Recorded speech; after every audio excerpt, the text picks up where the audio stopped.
Mike, thank you. It's one of the most popular shows in America, Glee. Take a look at this special clip, please. And I just can't seem to get enough. Oh my God, did you not get it before? Yeah, I did. More than you know. You're mean, you're awful, because you're angry, because you're in the chair. I understand. Wow, could you be any more reductive and handy-centric? I'm fine with my chair. What I'm not fine with is suffering fools. If you think that makes me mean and awful... I do. However, I find you oddly compelling, so... will you dance with me? I'm pretty legendary for my dance moves. Betty and Artie, I think, hit it off. I think they hit it off. Even though Artie is so reductive and handy-centric. That's Ali Stroker, the blonde. She joins us now. She's involved with, you saw her there in the Glee episode recently, but also with the Glee project as seen on cable. We'll talk about that in a moment. First of all, welcome. Nice to see you. Thank you so much for having me. And we're so excited because you're actually co-chairing a big event in New York. It's called UCP Women Who Care. It's coming up on May 6th in New York City. Why did you get involved with that?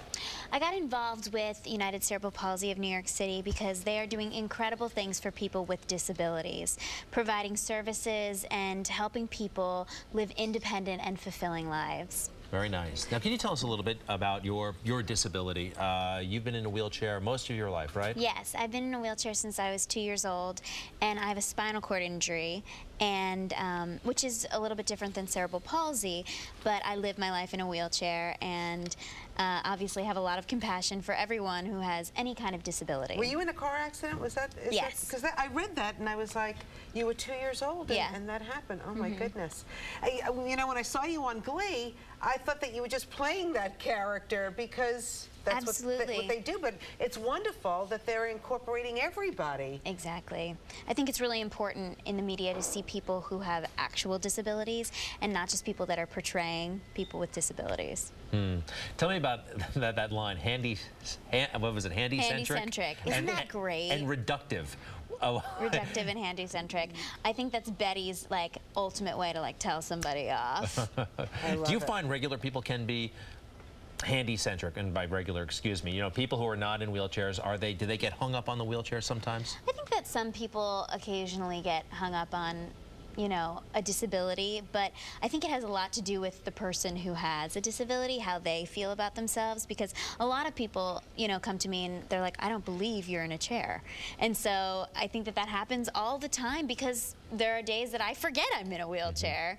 But you know, I think that playing this role on Glee was really important because it's important to see people in wheelchairs on television. Can we talk about being a Jersey girl? Absolutely. Who now lives in the city. Do you call it the city, Manhattan? I'm from Brooklyn, so I always just say the city. Yeah. But where'd you grow up? I grew up in Ridgewood, New Jersey. And then you went to NYU, is that right? I went to NYU, and now I live here. And I'm back and forth from California. Do you still have family in Jersey? Absolutely. Yeah. And are they watching this morning? I hope so. Otherwise, we're in trouble later.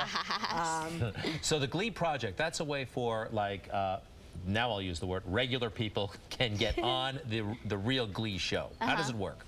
The Glee project is a reality-based show that you compete. I competed with 14 other contestants for a role, and I was one of the runners-up, and then about 6 months later, they called me to actually be on the show.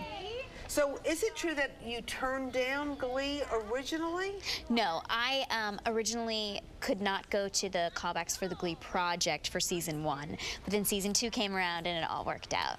There you go. Well, okay, because you were doing something here, right? You were acting in a production I was in here? Spelling Bee at the Paper Mill Playhouse. That is so cool. Well, we're glad you stuck with it. Now, what's next for you? After Glee is all done, what do you want to do? I want to write a show.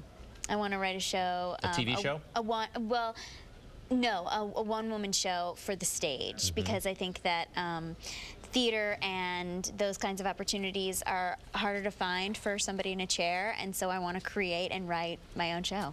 Well, you love to do things with your chair. Aren't you involved, like wheelchair racing? Don't you hold a record or something? I do. I used to wheelchair race as a kid, and I'm on an all-wheelchair dance team, which is really fun. Really? Yeah, Team Hot Wheels. Can you show us anything? You know, you may have to wait for that. All right, okay, just checking. All right. All right, Ali Stroker, really nice to meet you. This luncheon, by the way, May 6th. May 6th. Women Who Care. There's still tickets available. And check out United Cerebral Palsy of New York City at UCPNYC.org. There's always interesting people that you honor at this event, and interesting presenters. You know, it's always fun. I know Mike Woods is very involved. I've gone to the luncheon several times too. Yeah, this year we're honoring Cyndi Lauper with many other amazing celebrities and leaders, and I'm so excited to get to meet some of these really cool people. Great stuff. Ali Stroker, thank you very much for joining us. Thank you. All right, hey, you may want to stick